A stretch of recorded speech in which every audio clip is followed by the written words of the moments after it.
To understand the secret, we must first understand the event that forced the world to believe. We go back to October 13, 1917, Cova da Iria, Portugal. The setting was miserable. A torrential rain had been falling for hours, turning the fields into a swamp of thick, knee-deep mud. Yet standing in that mud were 70,000 people. They were soaked to the bone, shivering and waiting. Among them were not just pious believers. There were cynical journalists from the secular newspaper O Século, dispatched to mock the hallucinations of 3 illiterate shepherd children. There were government officials ready to arrest the children for causing public disorder. There were atheists ready to laugh. But at noon, the laughter stopped. The clouds tore apart, the rain ceased instantly, and the sun appeared as a spinning disk of opaque silver. It was not blinding. People could look directly at it without hurting their eyes. It began to dance, spinning like a wheel of fire, casting beams of red, blue, and violet light across the crowd. Then the terror began. Witnesses reported that the sun seemed to detach itself from the firmament. It began to zigzag, plunging towards the earth like a massive fiery comet. This was not a spiritual vision. This was physical. The crowd of 70,000 people fell to their knees in the mud, screaming in unison. They believed the end of the world had come.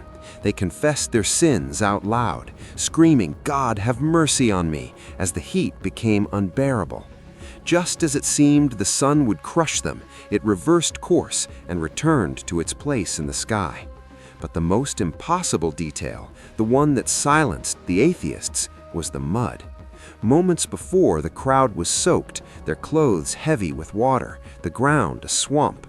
Immediately after the sun returned, the ground was dry. Their clothes were dry. The intense heat of the miracle evaporated tons of water in seconds, something that physics cannot explain without burning the people alive.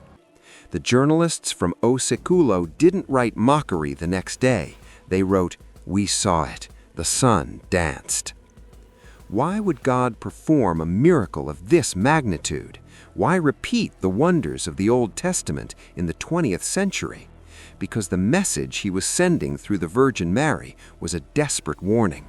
The world was about to enter a century of blood, war, and godlessness, and the Church, the only ark of salvation, was about to face its greatest enemy, not from the outside, but from within. After the miracle of the sun, the 3 children, Lucia, Jacinta, and Francisco, were changed forever. They stopped playing games. They spent hours prostrate on the ground praying. People asked, "Why are you so serious? You saw the beautiful lady from heaven." They were serious because before the lady showed them the miracle, she showed them the nightmare. This is the first part of the secret. On July 13th, the Virgin Mary opened her hands and rays of light penetrated the earth.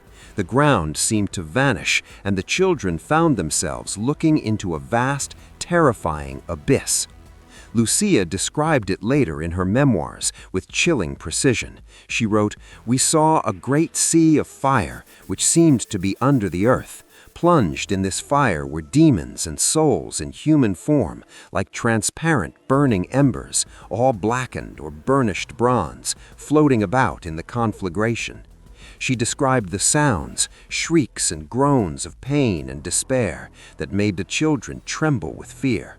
She described the demons, distinguished by their terrifying and repellent likeness to frightful and unknown animals, all black and transparent.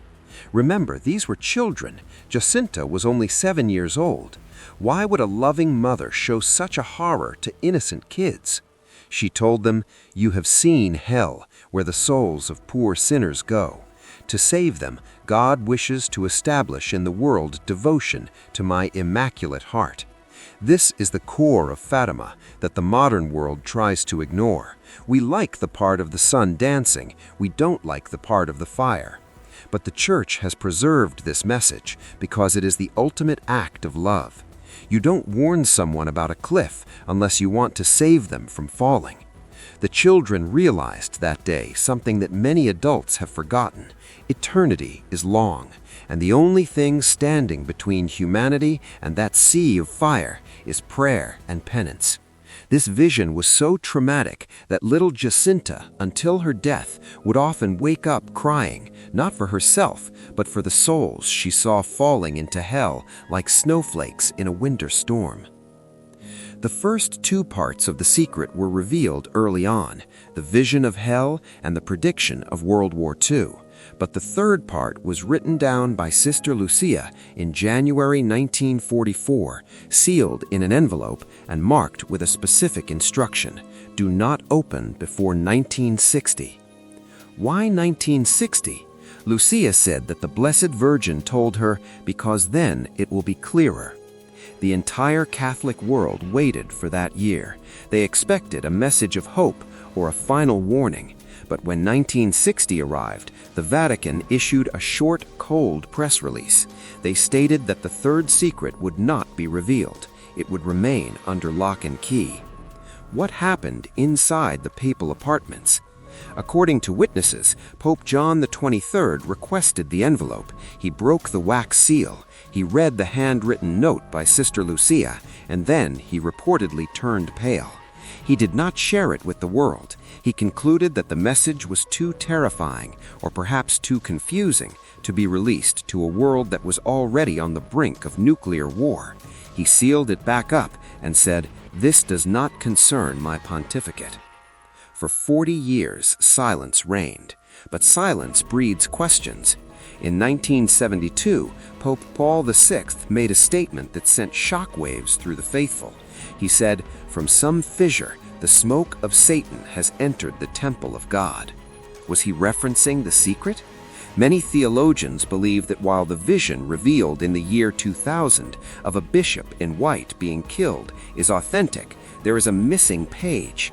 They argue that the vision came with an explanation from the Virgin Mary, just like the vision of hell came with an explanation.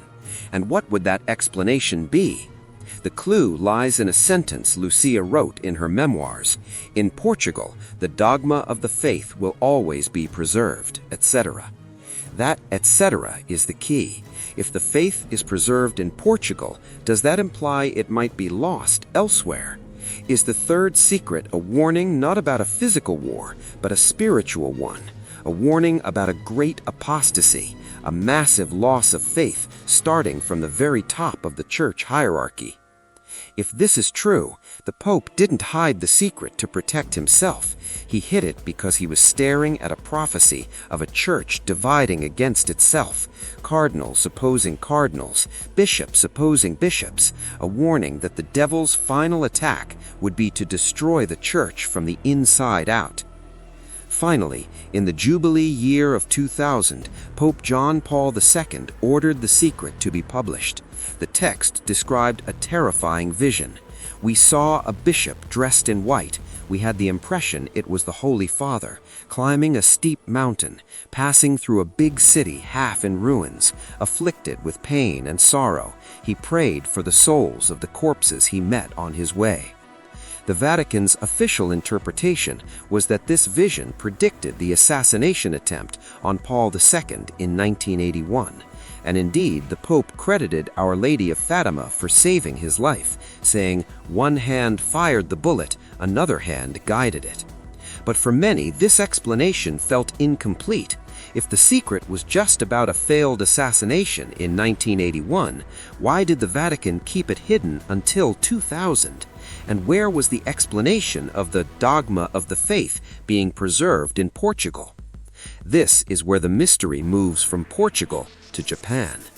In 1973, in a remote convent in Akita, a wooden statue of the Virgin Mary began to weep human tears and bleed. The local bishop witnessed it. The lab tests confirmed the blood type. The church officially approved these apparitions as worthy of belief. Why does this matter? Because Cardinal Ratzinger, who would become Pope Benedict XVI, later admitted that the Akita message is essentially the same as Fatima. But Akita was much more specific. In Akita, Our Lady didn't speak in riddles. She warned the work of the devil will infiltrate even into the church in such a way that one will see cardinals opposing cardinals, bishops against bishops. The church will be filled with those who accept compromises. She also warned of a punishment greater than the deluge. Fire will fall from the sky and will wipe out a great part of humanity. The survivors will find themselves so desolate that they will envy the dead. If Akita and Fatima are the same message, then the third secret is not just about a pope being shot in the past. It is about a spiritual cancer inside the church and a physical chastisement that hangs over the world right now. It confirms that the ruined city the Pope walked through might not be Warsaw or Rome in the past, but a vision of what is to come if humanity does not change. So where does this leave us? Is the third secret a sentence of doom? Are we destined to see the bishop in white fall and fire rain from the sky? The answer depends on us. Sister Lucia, in her final years, said something profound. She said that the third secret is not a fixed movie that we are forced to watch. It is a prophecy that can be changed. In the vision, the angel with the flaming sword cries out, "Penance, penance, penance." The flames are held back by the presence of Mary. This means the future is not written in stone, it is written in prayer. The chaos we see in the world today, the confusion in the Vatican, the wars in the East, the loss of faith in the West, was all foreseen in that cove in 1917. We are living through the pages of the secret right now. The great apostasy is not a theory, it is the headline of our daily news. But Fatima ends with a promise that no other prophecy has. It does not end in destruction. It ends with the most powerful sentence of the 20th century. In the end, my immaculate heart will triumph. She did not say might triumph, she said will. Regardless of the smoke of Satan entering the church, regardless of the failures of men, the victory is already guaranteed. The church will pass through this passion, just as Christ passed through the cross, but it will rise again, purified and shining. Our Lady gave us the weapon to ensure this victory. She didn't ask for a new theology or a political summit. She asked for the rosary. She told the children, pray the rosary every day to obtain peace for the world. It is simple, it is humble, and it is the only thing that stopped the sun from falling in 1917. The secret is out. The warning has been given. The question is no longer what is in the envelope. The question is, are you on the side of the triumph? If you believe in the final victory of the Virgin Mary, declare it now. Type Queen of Peace in the comments below. And if you want to understand the weapons of this spiritual war, watch the video that appears on your screen now about Padre Pio. He knew the secret, and he knew how to fight it. Click now, and I will see you there.